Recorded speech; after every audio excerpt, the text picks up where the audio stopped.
Around the world, this fish is known as a red mullet, but on the east coast of Australia, we know them as the black spot goatfish. Today we're using this glorious crab-flavoured red mullet stock to make this super creamy miso mushroom risotto. But how do we find these cheeky little fish? When you study fish, it's important to learn about their diet and behavioural patterns. Goatfish eat what are known as benthic crustaceans, worms, brittle stars, and other small fish. All things that live in this kind of sandy shell grit terrain you can see down here. They use the pair of sensitive barbels on their chin to sift around in the sand or sediment, detecting any movement. It's this diet that gives goatfish or red mullet their beautifully sweet and flaky meat. It also contributes to the incredible orange oils found under the skin. Wow! And right on cue, here's a beautiful pair of fish. When I'm hunting for goatfish, I've got my eyes peeled for ground exactly like this. Sandy bowl sections of seaweed mixed in with shell grit. Perfect habitat, not just for goatfish, but the prey they feed on.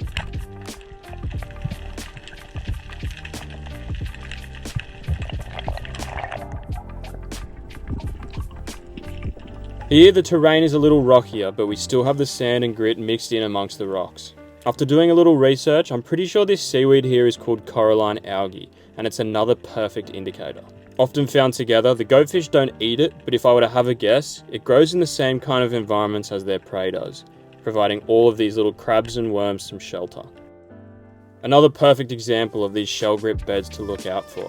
Here it verges right on the edge of a much more bouldery zone, but you can see that weedy terrain in the background.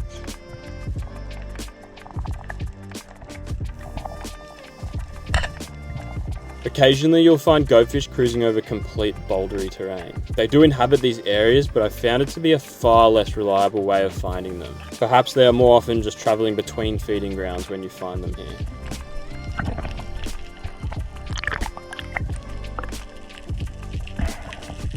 Sandlines can be another fantastic place to find these fish, providing them plenty of terrain to forage for their prey.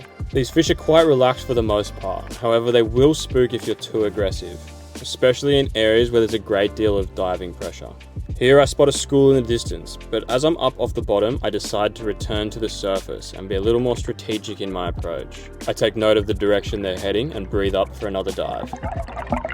Returning to the sand line, I'm a little aggressive at first, and you can see the fish kind of react to that here. I briefly turn my attention away from them and settle on this rock.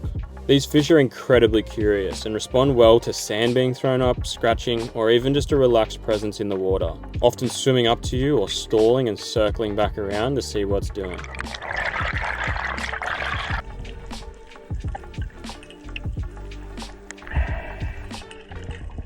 Here I spotted a nice fish from the surface feeding. A perfect time to stalk in while the fish has its head down and its concentration is elsewhere. Quietly, I crawl in behind this kelpie boulder. And before the fish even knows what's happened, I can take a shot. It's not always straightforward though, and often you can't get a good approach, or you'll just land on top of them in dirty water. Other times you just flat out miss. Another interesting note is how pale these fish can appear. Often deeper underwater, they won't be that lovely red colour. Now, I'm no scientist, but the brief idea is how water absorbs and scatters different wavelengths of light. Reds and oranges, they dissipate extremely quickly, while blues, greens, things like that, they persist much deeper, but eventually even they will dissipate. Interestingly, I've often found goatfish taken from shallower weedy zones have a much more rusty red to almost brown colour, while fish from deeper, sandier areas are a vibrant red. This red at depth, of course, appears pale and colourless. You can see just how well that last fish blended into the sandy, rocky bottom down deep. I know of a couple studies noting these fish's ability to change their colours to communicate, but perhaps it serves some sort of camouflage purpose as well. Whenever I make a dish that requires a stock or sauce made from these beautiful fish, I like to start with at least 3 of them. We won't use all the meat from this fish, that will get used elsewhere. Sashimi, cooked or smoked like in my latest video where I threw a couple into the smoker with some kingfish roe. The meat from these fish is good for so many things, and the head, skin and bones make an incredible stock or sauce. That is thick. Just like with any fish I work on, let's take the head and wings off first. I say it every video, but make sure you have a sharp knife. Hands down my biggest tip for making this process cleaner and easier. In the description below, I have a link for the sharpening stone that I use, and for around 30 bucks, it's probably one of the best investments you can make to evolve your fish butchering skills. From here, let's start separating the fillet. Insert the knife along the top of the spine and rotate it slightly so that you're working the knife to cut the skin from the inside out. This is going to make it far easier to cut open. The knife I'm using here is the 6-inch Victorinox curved boning knife. It's almost the opposite of your standard, long-bladed, thin and flexible filleting knife. With a short, stiff and curved blade coming to a sharp point, you get a ton more control over the end of your knife, and for me, this makes it a far superior filleting knife. I'll have a video going over this knife in detail soon, so make sure you subscribe and don't miss out on that.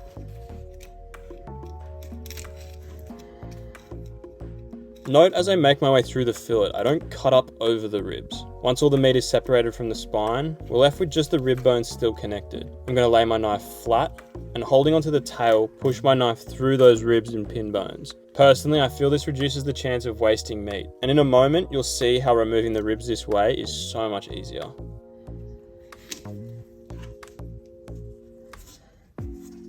Just going to quickly split the head in half here to get it ready for our stock. Let's repeat the filleting process for the other side of the fish.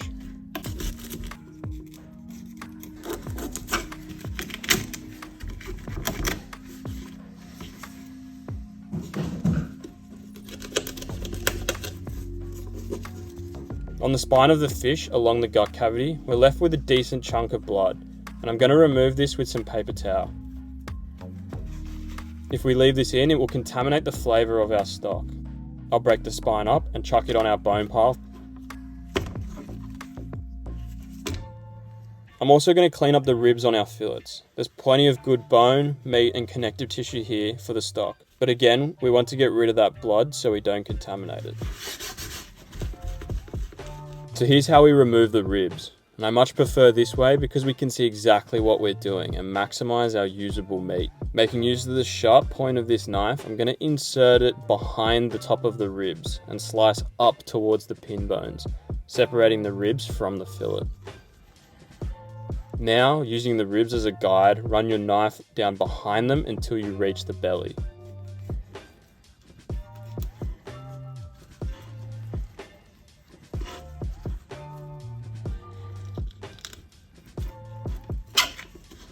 Those ribs, now cleaned up, can go into our stockpile. Trim up any gristle from the fillets and add that to the stockpile as well. This is what I love about making stocks. You can utilize all of those little less favourable pieces. Next up, let's skin the fillets, and I prefer a longer knife here, but generally still a stiff blade. These skins can go into our stockpile as well. These are going to provide us with a ton of oil and flavour. The fat and oil content under the skin is pretty wild, and later on you'll see just how crazy all that orange oil is. It has the juice? As I'll be eating the meat from this fish at a later date, I'm going to remove the pin bones as well. It's up to you how you do it, and you can cut the pin bones out if you like, but I much prefer to use tweezers or pliers. There aren't too many pin bones in these fish, and once you get the hang of it, it doesn't take very long. You'll also end up with an intact fillet with far less wastage. I'll have a link down below for the tweezers that I use. Again, only a few dollars, but worth the investment if you're doing this stuff regularly. All these pin bones I'll just chuck into the stockpile. Repeat this with all 3 fish, but make sure to leave 2 fillets with the skin on. This is the one I'm going to cook later in this dish. The other 4 fillets can go in the fridge for later. Let's chop an onion in half, little oil in the frying pan, and let's chuck the onion in so we can get some brown on it. Little sizzle, and then let's chuck that into a stock pot. I'm going to throw all of our bones and skins in the pan here, and get a little crispy crust on them. This is going to help us develop the incredible flavours of this fish even further. You can see as these skins cook, the orange oils in them start to render out, and that's what we want. Yeah, boy. Throw all of that in the pot and bring it to the boil. Don't crank this boil too hard, we want to keep it nice and gentle. Over the next hour or two, depending how far you want to reduce this, you'll see a layer of bright orange oil on top. Don't get rid of this. This is what we want. It's basically a concentrate of all things goatfish. A bit of a goatfish essence, if you will. Straining the stock out, I'm left with just over 500 mils of pure goatfish juice. We're going to need a little more for our risotto, but that's fine. We can top it up with some water later. This stuff is potent. While it's still warm, I'm going to reserve this beautiful orange oil on top of our stock. I want to utilize it and make it a feature of the dish. I don't want to risk losing it inside our risotto. With a spoon, gently skim the oil off the top and set it aside. Fuck me. So let's take the other half of our onion, and I'm still learning this technique, but let's dice it up. Put a few cuts in it horizontally and then some more vertically, and then we're going to chop across them. This is going to make the whole process far easier and quicker.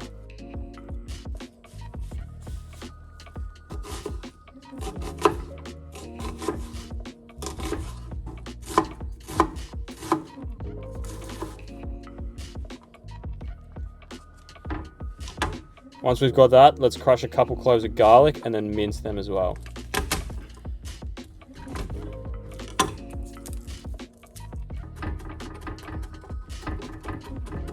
Throw some olive oil in a pot and then bang it all in. Let them sizzle and then keep it all moving so nothing burns. While that's going, let's put our stock in a smaller pot off to the side and gently warm it up. When the onions have become translucent and just start to turn brown, pour some white wine in to deglaze any crusty bits. Cooking these kind of rich dishes, I always like using a nice buttery Chardonnay. Briefly let that simmer and reduce, and then let's add our rice.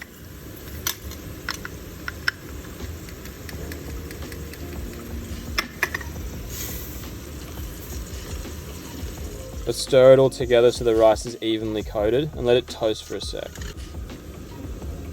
And here's where we add our water to long the stock out a bit. Mix it through and let it all warm up. We want the stock warm but not boiling. Once we're up to temp, add a couple ladles to the rice and mix it all through. You don't need to constantly stir this, but we do want to keep it moving and hydrated to make sure it doesn't stick or form a crust on the bottom of the pot.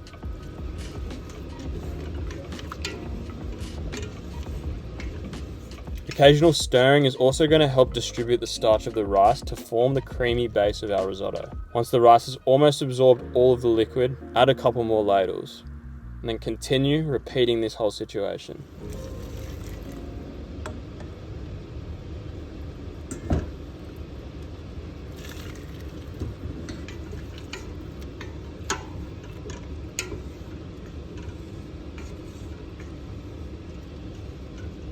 On our last couple of ladles, let's throw in some mushrooms. Here I'm adding a mix of woody and shmedji, I think that's how you say it. Both these mushrooms have beautiful but contrasting textures when simmered briefly.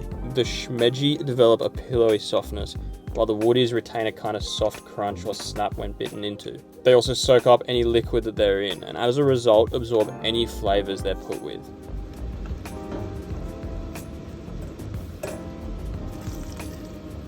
Let's add the last of the stock into the pot and stir this all through.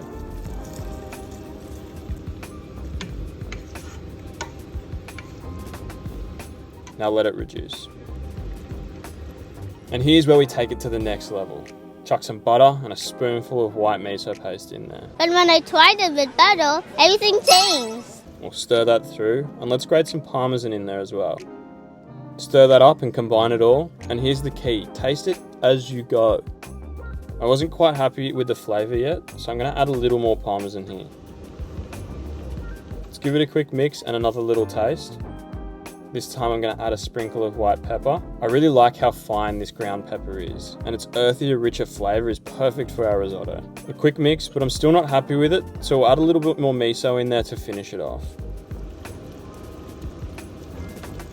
Let's set that pot aside and whip out our frying pan. Let's put some frying oil in there. We want a decent splash in there as we're going to be shallow frying the fillets that we left the skin on. We want a super crispy crust, scales and all. The most important thing to ensure you get a crispy, crunchy crust is that the skin is super dry. If you didn't dry age, you can help achieve this by putting your fillets in the fridge skin side up with plenty of air circulating. Let's liberally salt the pan and gently place your fillets in.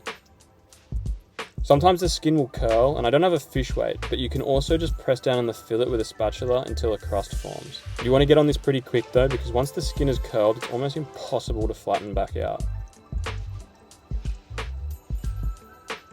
I'm going to do the same thing with the other fillet, and again, as these cook, you can see those orange oils starting to render out.